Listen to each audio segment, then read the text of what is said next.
Chapter 2: Faith, Visualization and Belief in the Attainment of Desire. The second step to riches. Faith is the head chemist of the mind. When faith is blended with the vibration of thought, the subconscious mind instantly picks up the vibration, translates it into its spiritual equivalent, and transmits it to infinite intelligence, as in the case of prayer. The emotions of faith, love, and sex are the most powerful of all the major positive emotions. When the three are blended, they have the effect of coloring the vibration of thought in such a way that it instantly reaches the subconscious mind, where it is changed into its spiritual equivalent, the only form that induces a response from infinite intelligence. Love and faith are psychic, related to the spiritual side of humanity. Sex is purely biological and related only to the physical. The mixing or blending of these three emotions has the effect of opening a direct line of communication between the finite, thinking human mind and infinite intelligence. How to develop faith? There comes now a statement which will give a better understanding of the importance the principle of autosuggestion assumes in the transmutation of desire into its physical or monetary equivalent. Faith is a state of mind which may be induced or created by affirmations or repeated instructions to the subconscious mind through the principle of autosuggestion. As an illustration, consider one main purpose for which, presumably, you are reading this book.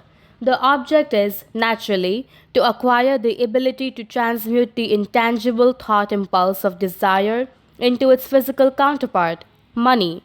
By following the instructions laid down in the chapters on autosuggestion, Chapter 3, and the subconscious mind, Chapter 11, as summarized in the chapter on autosuggestion, you can convince your subconscious mind that you believe you will receive that for which you ask. Your subconscious mind will act upon that belief, then pass it back to you in the form of faith, followed by definite plans for procuring that which you desire. The method by which one develops faith where it does not already exist is extremely difficult to describe, almost as difficult, in fact, as it would be to describe the color of red to a blind person who has never seen color and has nothing with which to compare what you describe. Faith is a state of mind which you can develop at will after you have mastered the 13 principles in this book, because it is a state of mind which develops through voluntary application in use of these principles. Repetition or affirmation of orders to your subconscious mind is the only method of voluntary development of the emotion of faith. Perhaps the meaning will be made clearer through the following explanation of how individuals sometimes become criminals. Stated in the words of a famous criminologist, when people first come into contact with crime, they abhor it. If they remain in contact with crime for a time, they become accustomed to it and endure it. If they remain in contact with it long enough, they finally embrace it and become influenced by it. This is the equivalent of saying that any impulse of thought which is repeatedly passed on to the subconscious mind is finally accepted and acted upon by the subconscious mind, which proceeds to translate that impulse into its physical equivalent by the most practical procedure available. In connection with this, consider again the statement all thoughts which have been emotionalized, given feeling, and mixed with faith begin immediately to translate themselves into their physical equivalent or counterpart. The emotions, or the feeling portion of thoughts, are the factors which give thoughts vitality, life, and action. The emotions of faith, love, and sex, when mixed together with any thought impulse, give it greater action than any of these emotions can do singly. It is not only those thought impulses which have been mixed with faith, but those which have been mixed with any of the positive emotions or any of the negative emotions that can reach and influence the subconscious mind. From this statement, you will understand that the subconscious mind will translate into its physical equivalent a thought impulse of a negative or destructive nature just as readily as it will act upon thought impulses of a positive or constructive nature. This accounts for the strange phenomenon which so many millions of people experience, referred to as misfortune or bad luck. There are millions of people who believe themselves doomed to poverty and failure because of some strange force over which they believe they have no control. They are the creators of their own misfortunes because of this negative belief, which is picked up by their subconscious mind and translated into its physical equivalent. This is an appropriate place at which to suggest again that you may benefit by passing on to your subconscious mind any desire which you wish to translate it into its physical or monetary equivalent in a state of expectancy or belief that the transmutation will actually take place. Your belief or faith is the element which determines the action of your subconscious mind. There is nothing to hinder you from deceiving your subconscious mind when giving it instructions through autosuggestion, as I deceived my son's subconscious mind. To make this deceit more realistic, conduct yourself when you call upon your subconscious mind just as you would if you were already in possession of the material thing which you are demanding. The subconscious mind will transmute into its physical equivalent by the most direct and practical media available any order which is given to it in a state of belief or faith that the order will be carried out. Surely, enough has been stated by now to give you a starting point from which you may, through experiment and practice, acquire the ability to mix faith with any order given to your subconscious mind. Perfection will come through practice. It cannot come by merely reading instructions. If it be true that one may become a criminal by association with crime, and this is a known fact, it is equally true that one may develop faith by suggesting to the subconscious mind that one has faith. The mind comes, finally, to take on the nature of the influences which dominate it. Understand this truth, and you will know why it is essential for you to encourage the positive emotions as dominating forces of your mind and to discourage and eliminate negative emotions. A mind dominated by positive emotions or positive mental attitude becomes a favorable abode for the state of mind known as faith. A mind so dominated may, at will, give the subconscious mind instructions which it will accept and act upon immediately. Faith is a state of mind which may be induced by autosuggestion. All down the ages, the religionists have admonished struggling humanity to have faith in this, that, and the other dogma or creed, but they have failed to tell people how to have faith. They have not stated that faith is a state of mind and that it may be induced by self suggestion. In language which any normal human being can understand, this book will describe all that is known about the principle through which faith can be developed where it does not already exist. Have faith in yourself, faith in the infinite. Before we begin, you should be reminded again that faith is the eternal elixir which gives life, power, and action to the impulse of thought. The foregoing sentence is worth reading a second time, and a third, and a fourth. It is worth reading aloud. Faith is the starting point of all accumulation of riches. Faith is the basis of all miracles and all mysteries which cannot be analyzed by the rules of science. Faith is the only known antidote for failure. Faith is the element, the chemical, which when mixed with prayer gives one direct communication with infinite intelligence. Faith is the element which transforms the ordinary vibration of thought created by the finite human mind into its spiritual equivalent. Faith is the only agency through which the cosmic force of infinite intelligence can be harnessed and used by humanity. Every one of the foregoing statements is capable of proof. The proof is simple and easily demonstrated. It is wrapped up in the principle of autosuggestion. Let us center our attention, therefore, on the subject of self suggestion and find out what it is and what it is capable of achieving. It is a well known fact that one comes finally to believe whatever one repeats to oneself, whether the statement be true or false. If we repeat a lie over and over, we will eventually accept the lie as the truth. Moreover, we will believe it to be the truth. Each of us is what we are because of the dominating thoughts which we permit to occupy our mind, thoughts which we deliberately place in our own mind and encourage with sympathy, and with which we mix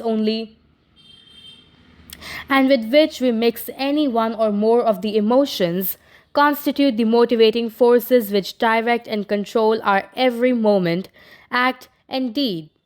Comes now a very significant statement of truth. Thoughts which are mixed with any of the feelings of emotions constitute a magnetic force which attracts other similar or related thoughts. A thought thus magnetized with emotion may be compared to a seed which, when planted in fertile soil, germinates, grows, and multiplies itself over and over again until that which was originally one small seed becomes countless millions of seeds of the same kind. All human experience and all human thinking occurs in an environment, in a universe saturated with radiated energy and signals. From gravity to magnetism, from cosmic rays to X rays, infrared rays, visible light, sound waves, radar, short waves, radio and television signals, we live in a world constantly bombarded by vibrations of energy, though we can perceive directly only the tiniest portion of them. Likewise, thought impulses are vibrations of energy transmitted in some deeply mysterious and as yet uncomprehended way as electrical and chemical currents among brain cells. While we do not yet understand and cannot describe scientifically the how of the process, it is clear that thought impulses, like electromagnetic radiation, also are out there somehow, as some experiments with extrasensory perception, or ESP, seem clearly to indicate. Human experience, like the cosmos itself, teems with thought vibrations or influences, both destructive and constructive. It is characterized at all times by vibrations of fear, poverty, disease, failure, misery, and vibrations of prosperity, health, success, and happiness. Just as surely as the atmosphere carries the sound of hundreds of orchestrations of music and hundreds of human voices, all of which maintain their own individuality and means of identification through the medium of television or radio. From this great storehouse of experience, the human mind is constantly attracting vibrations which harmonize with that which dominates the mind. Any thought, idea, plan, or purpose which one holds in one's mind attracts from the thought vibrations of existence a host of its relatives, adds these relatives to its own force, and grows until it becomes the dominating, motivating master of the individual in whose mind it has been housed. Now, let us go back to the starting point and become informed as to how the original seed of an idea, plan, or purpose may be planted in the mind. The information is easily conveyed. Any idea, plan, or purpose may be placed in the mind through repetition of thought.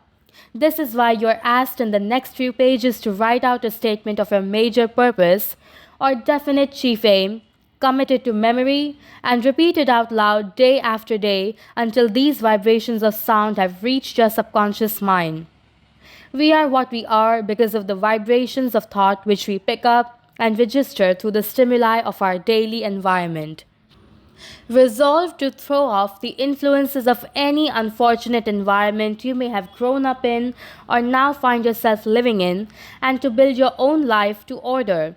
Taking inventory of mental assets and abilities, you will discover that your greatest weakness is lack of self confidence. This handicap can be surmounted and timidity translated into courage through the aid of the principle of autosuggestion.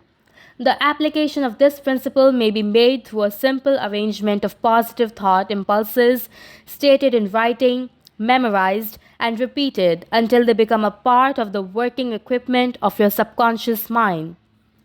Self confidence formula. First, I know that I have the ability to achieve the object of my definite purpose in life.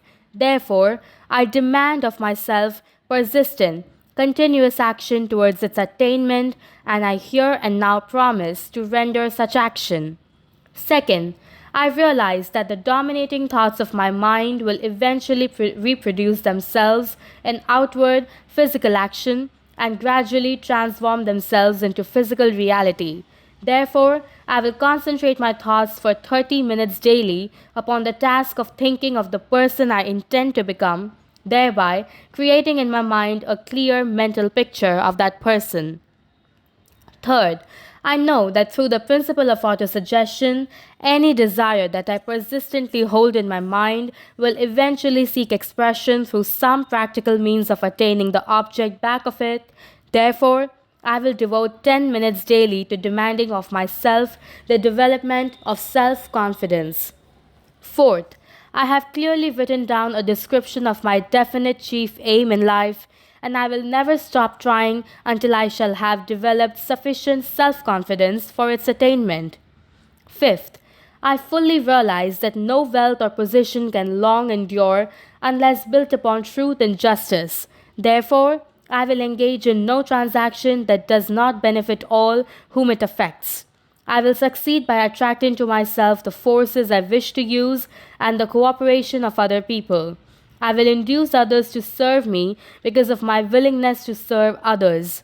I will eliminate hatred, envy, jealousy, selfishness, and cynicism by developing love for all humanity, because I know that a negative attitude towards others can never bring me success. I will cause others to believe in me because I will believe in them and in myself. Sixth, I will sign my name to this formula, commit it to memory, and repeat it aloud once a day with full faith that it will gradually influence my thoughts and actions so that I will become a self reliant and successful person. Back of this formula is a law of nature which no one has yet been able to explain. It has baffled the scientists of all ages. The psychologists have named this the law of autosuggestion and let it go at that. The name by which one calls this law is of little importance. The important fact about it is it works for the glory and success of mankind if it is used constructively. On the other hand, if used destructively, it will destroy just as readily. In this statement may be found a very significant truth, namely, that those who go down in defeat and end their lives in poverty, misery, and distress do so because of negative application of the principle of autosuggestion. The cause may be found in the fact that all impulses of thought have a tendency to clothe themselves in their physical equivalent. The subconscious mind, the chemical laboratory in which all thought impulses are combined and made ready for translation into physical reality, makes no distinction between constructive and destructive thought impulses. It works with the material we feed it through our thought impulses. The subconscious mind will translate into reality a thought driven by fear just as readily as it will translate into reality a thought driven by courage or faith. The pages of medical history are rich with illustrations of cases of suggestive suicide. A person may commit suicide through negative suggestion just as effectively as by any other means.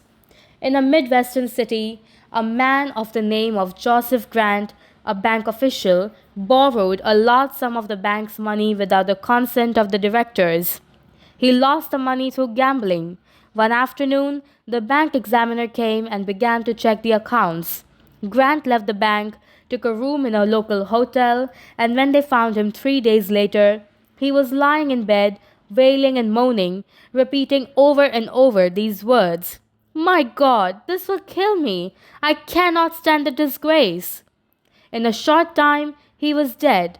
The doctors pronounced the case one of mental suicide. Just as electricity turns the wheels of industry and renders useful service if used constructively, or can snuff out life if used improperly, so will the law of autosuggestion lead you to peace and prosperity, or down into the valley of misery, failure, and death, according to your degree of understanding and application of it. If you fill your mind with fear, doubt, and unbelief in your ability to connect with and use the forces of infinite intelligence, then the law of autosuggestion will take the spirit of unbelief and use it as a pattern by which your subconscious mind will translate it into its physical equivalent. This statement is as true as the statement that 2 and 2 equals 4. Like the wind which carries one ship east and another west, the law of autosuggestion will lift you up or pull you down according to the way you set your sails of thought. The law of autosuggestion, through which any person may rise to altitudes of achievement which stagger the imagination, is well described in the following verse. If you think you are beaten, you are. If you think you dare not, you don't.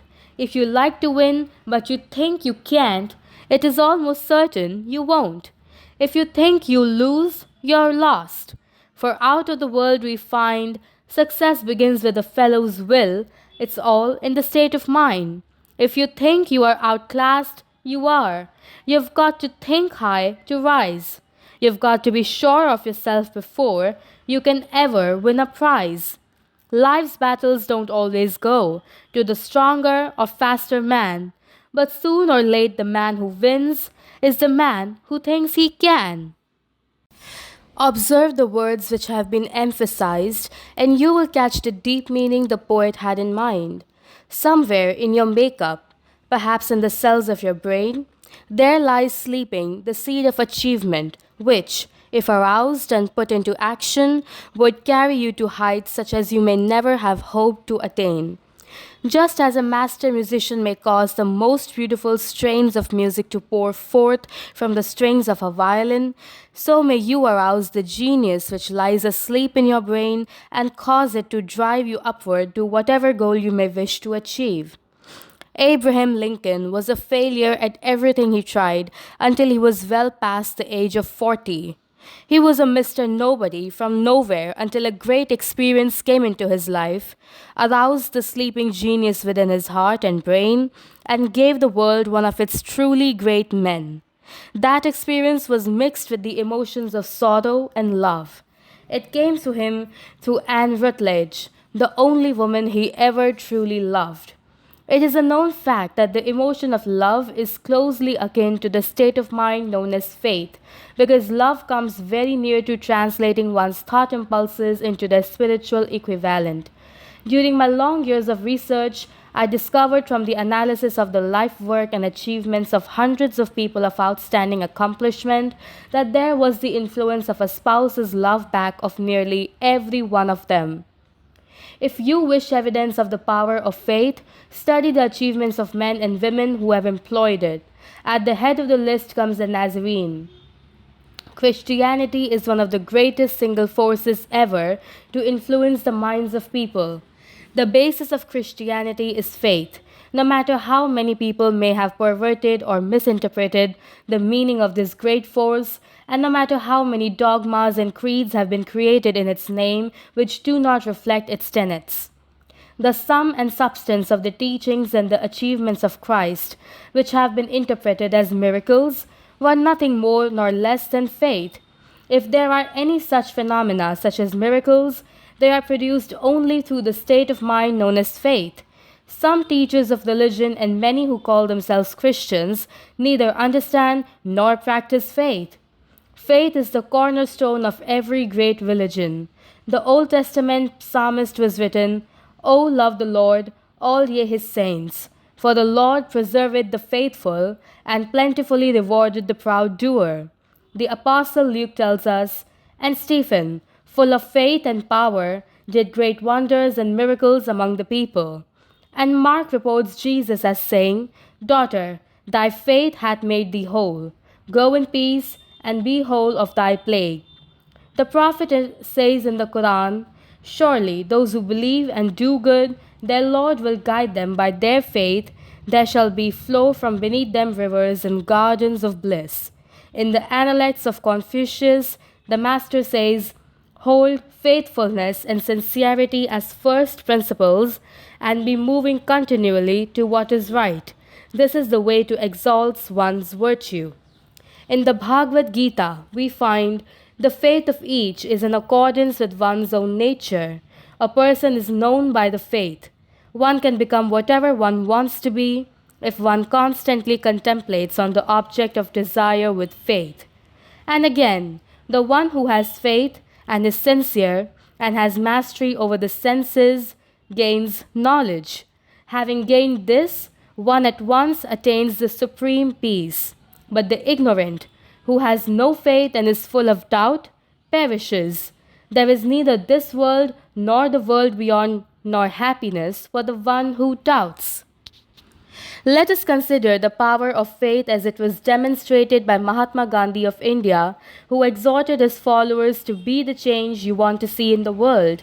In this man, the world had one of the most astounding examples known to civilization of the possibilities of faith. Gandhi wielded more power than any other person living in his time, and yet he had none of the orthodox tools of power, such as money, battleships, soldiers, and materials of warfare. Gandhi had no money, he had no home, he did not own a suit of clothes, but he did have power. How did he come by that power?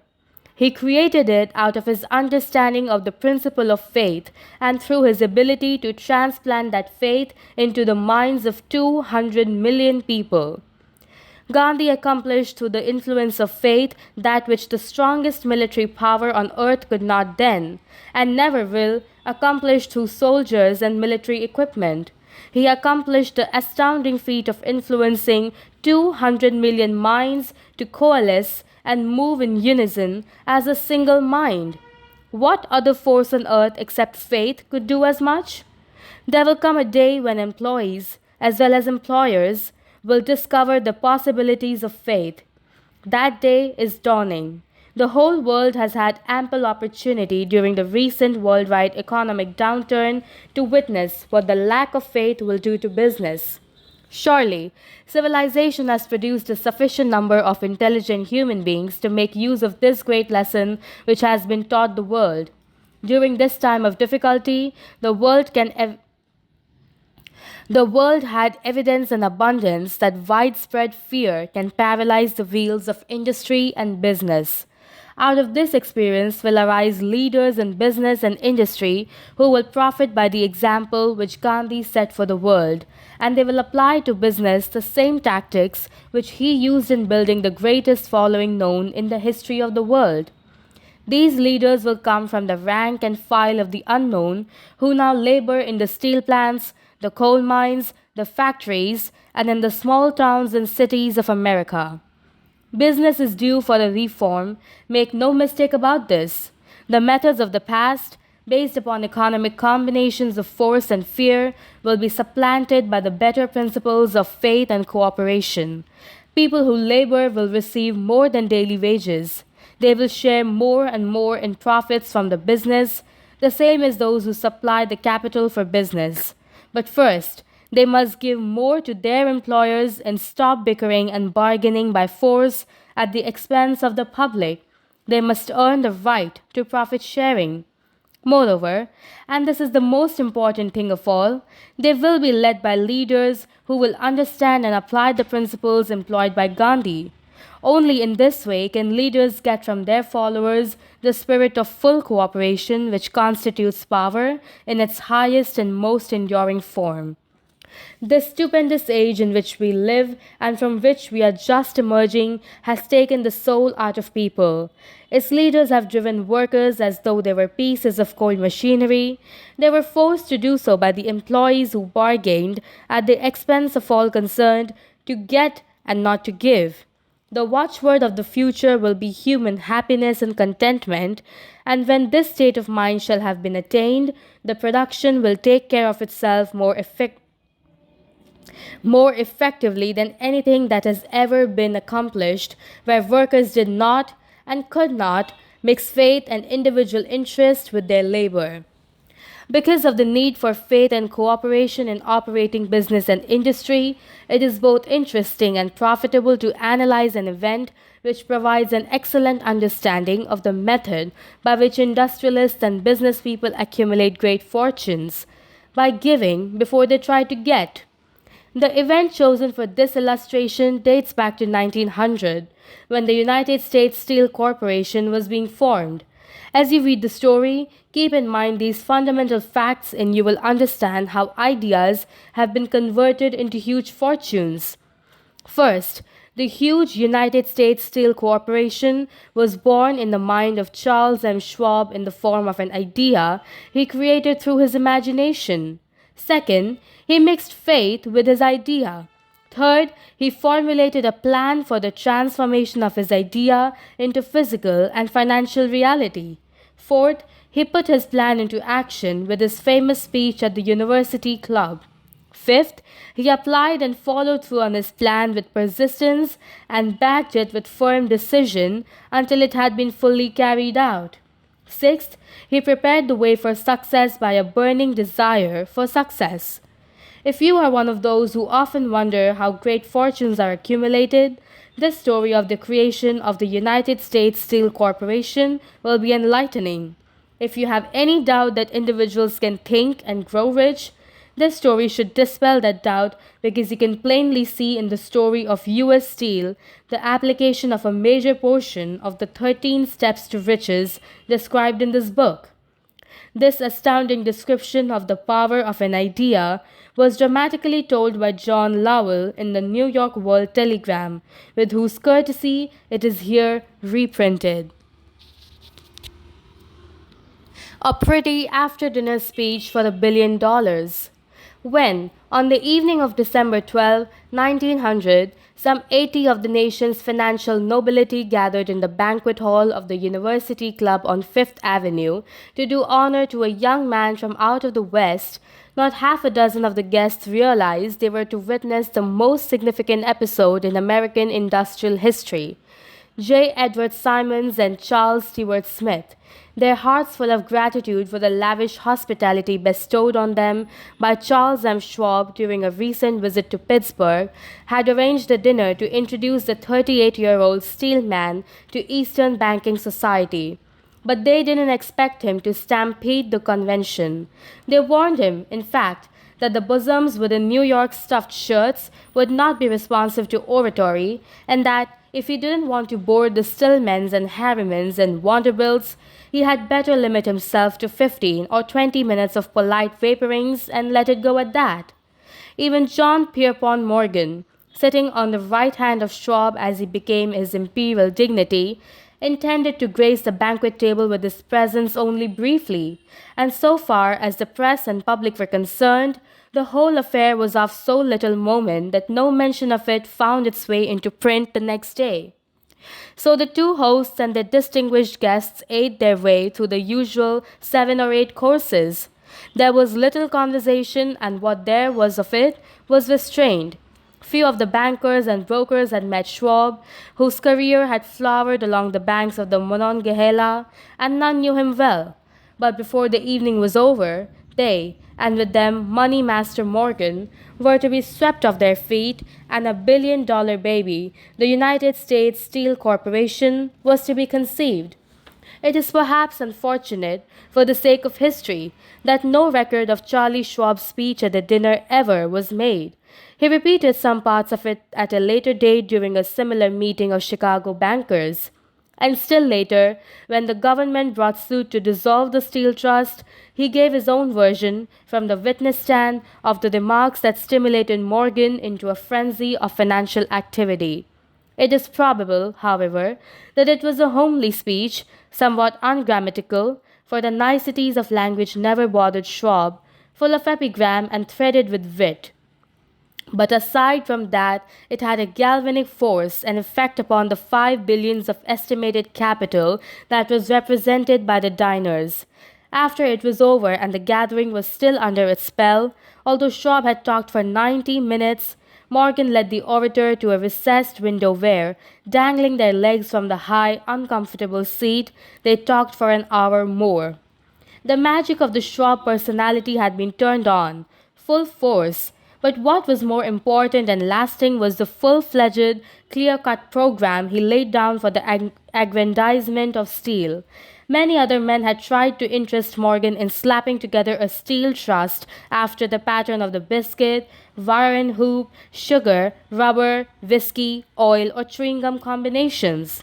John W. Gates, the gambler, had urged it, but Morgan distrusted him. The Moore boys, Bill and Jim, Chicago stock jobbers who had glued together a match trust and a cracker corporation, had urged it and failed.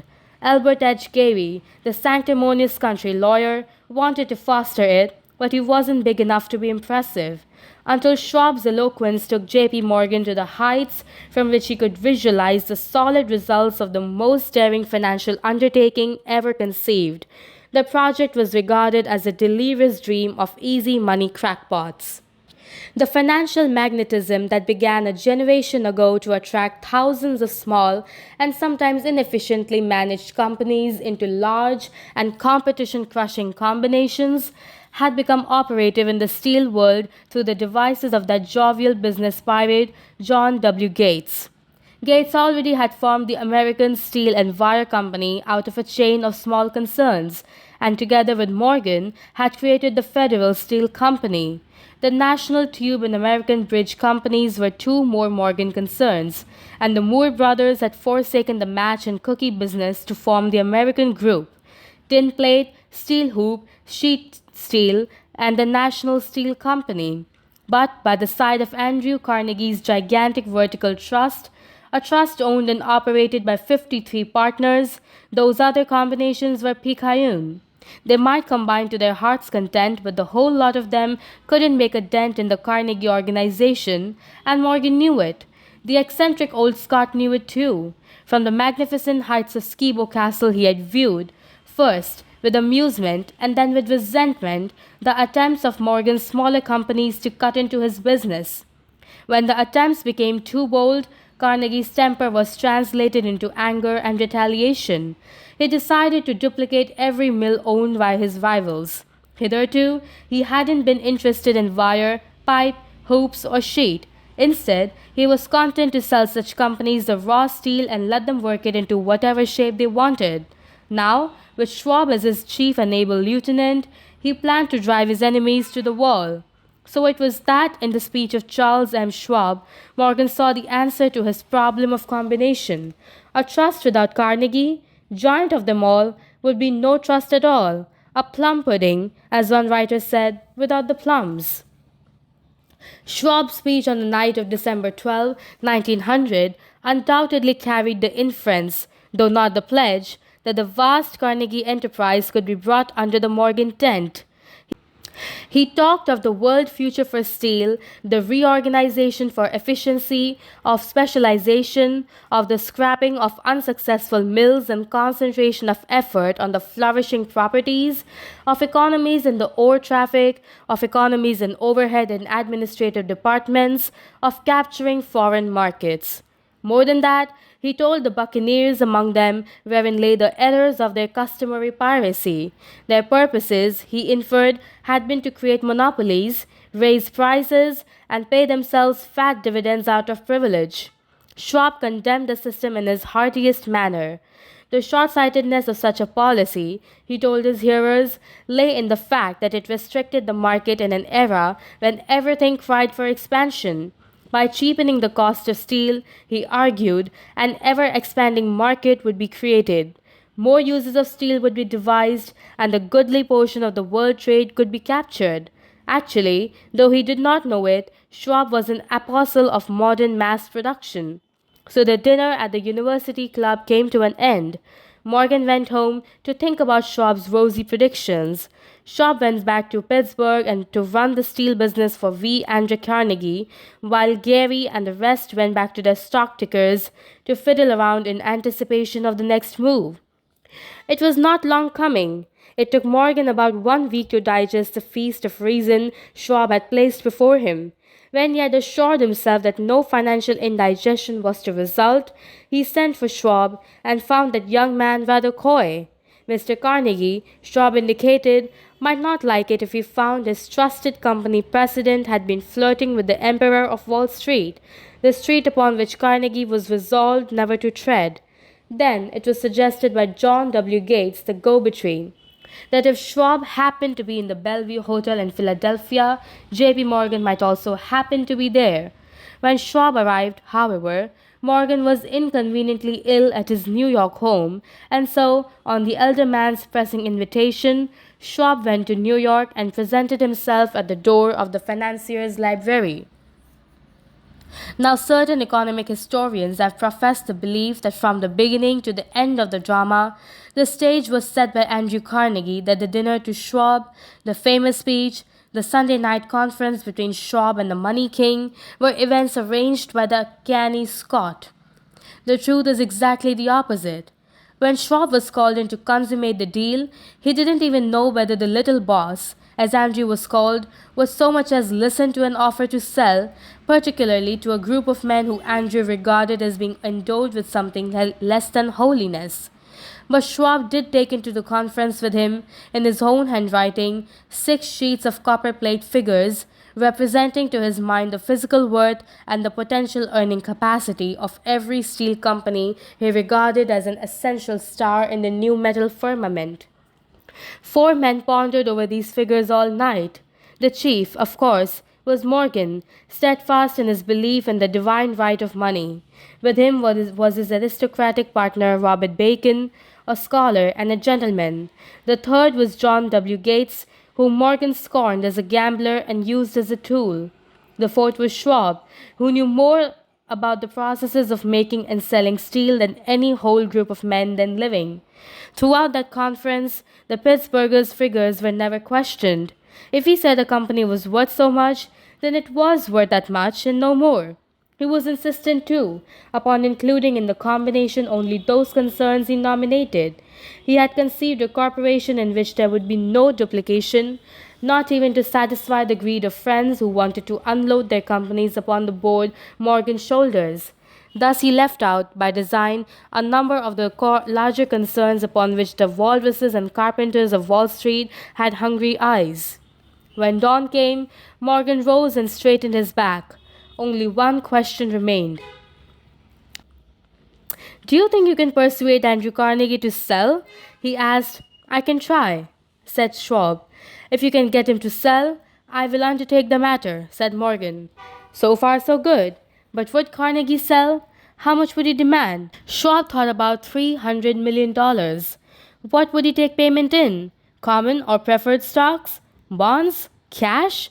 Nobody could raise $1/3 billion in cash.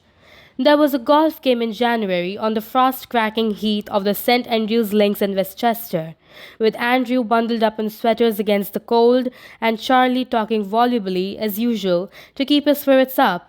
But no word of business was mentioned until the pair sat down in the cozy warmth of the Carnegie cottage hard by. Then, with the same persuasiveness that had hypnotized 80 millionaires at the University Club, Schwab poured out the glittering promises of retirement and comfort, of untold millions to satisfy the old man's social caprices. Carnegie capitulated, wrote a figure on a slip of paper, handed it to Schwab and said, "All right, that's what we'll sell for."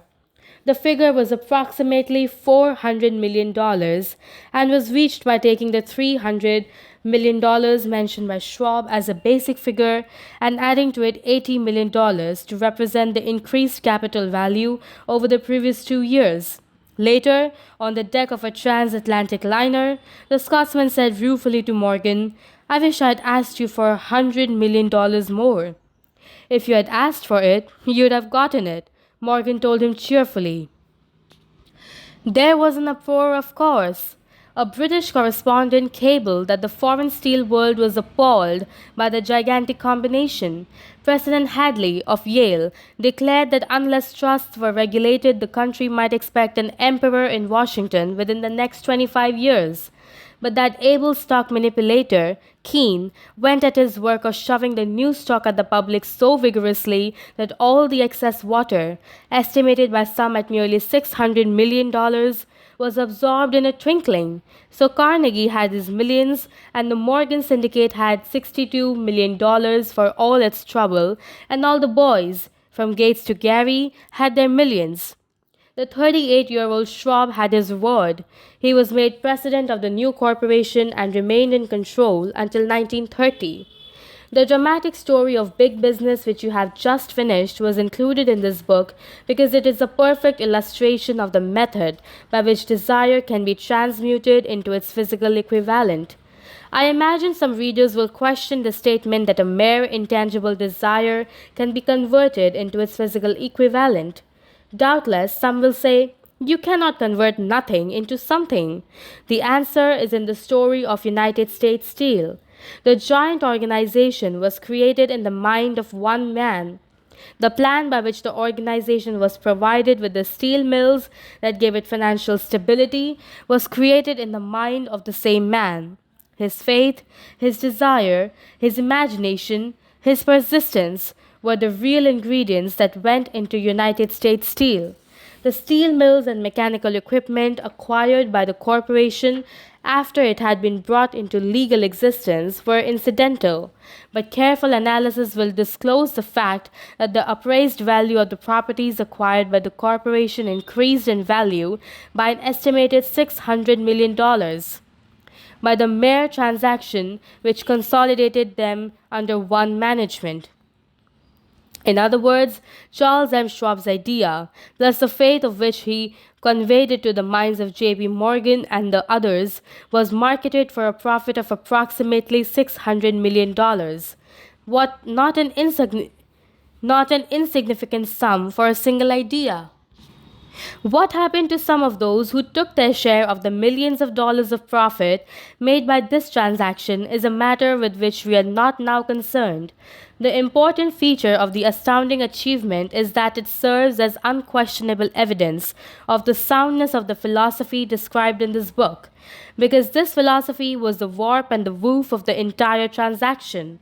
Moreover, the practicability of the philosophy has been established by the fact that the United States Steel Corporation prospered and became one of the richest and most powerful corporations in America, employing thousands of people, developing new uses for steel, and opening new markets, thus proving that the $600 million in profit which the Schwab idea produced was earned. Riches begin in the form of thought. The amount is limited only by the person in whose mind the thought is put into action. Faith removes limitations. Remember this when you are ready to bargain with life for whatever it is that you ask as your price for having passed this way.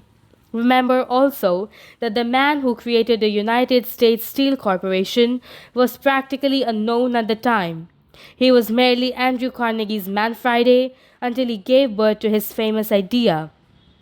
After that, he quickly rose to a position of power, fame, and riches. And he rose, like all great achievers, on the wings of faith, which can be created by a powerful force known as autosuggestion.